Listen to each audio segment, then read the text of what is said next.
Hi, it's Katy Bray, the sensibility coach, and this is my cat Nigel, who's decided he wants to be a part of it. But maybe we're boring him now. I don't know.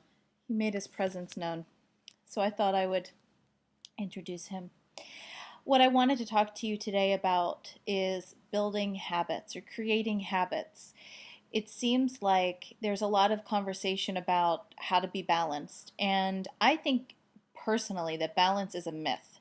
And beyond that, it's this goal that is honestly sometimes, I don't want to say unobtainable, but I do feel like it's often a setup for people. What I like to strive for in my life is harmony. There's a really big difference because balance has this idea of it being equal parts or completely level.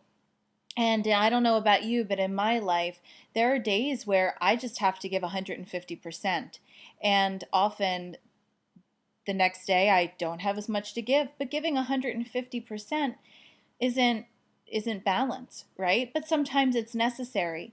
So what I've learned to do is when I have to give a little bit more than maybe what would naturally feel comfortable for me, and other things are not getting the attention that perhaps they need or I want to give them or even that they deserve, I find another day or another time where that that time can be made available for those things. So, in an effort to create harmony in your life rather than seeking out balance, I suggest the building in of rituals. So let me tell you what I mean by that. One example I give often when I'm teaching classes is um, choose something that you do several times a day. So I will often use two things as an example. I know that I brush my teeth in the morning and at night. I also know that I get into my car several times a day. So every time that I brush my teeth and I get into my car, I remember to do um, some deep breathing. That's the time where I spend just 30 seconds going back to my breath, taking in full inhales, full deep exhales, getting all of that stagnant air out of my lungs. So that's just one example. There's a lot of things that you can do within those time frames, or whether it's say a prayer or remember to say an affirmation. There's a lot that you can do, and it doesn't even have to be a whole lot of time, and it doesn't have to change your life all that much as far as what you put into it. What changes is what you get out of it, and that's what I love.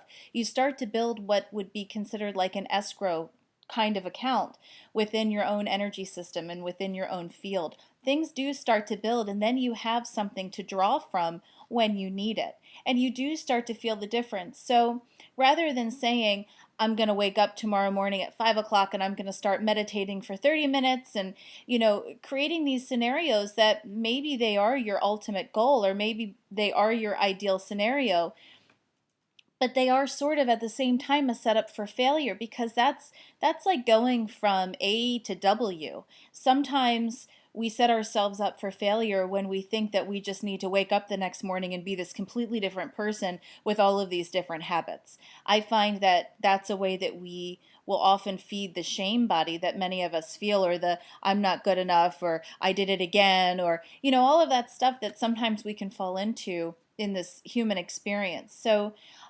I feel that the best advice that I could give you or anyone else that I always give is when you are working to create, I see I was going to use the word trying, I don't like that word. When you're looking to create new habits, find ways that you can build them into things that you already do, where they are manageable, they are small, and yet they are effective. And again, make sure they're things that you're already doing so that you're not recreating the wheel, so you're not having to adjust too much at one time.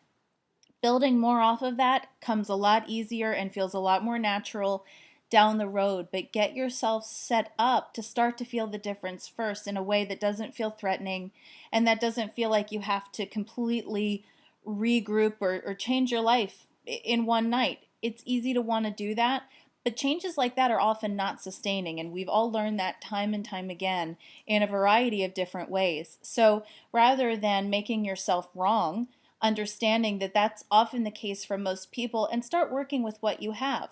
Start working with what could actually work for you and will bring you the results that you want.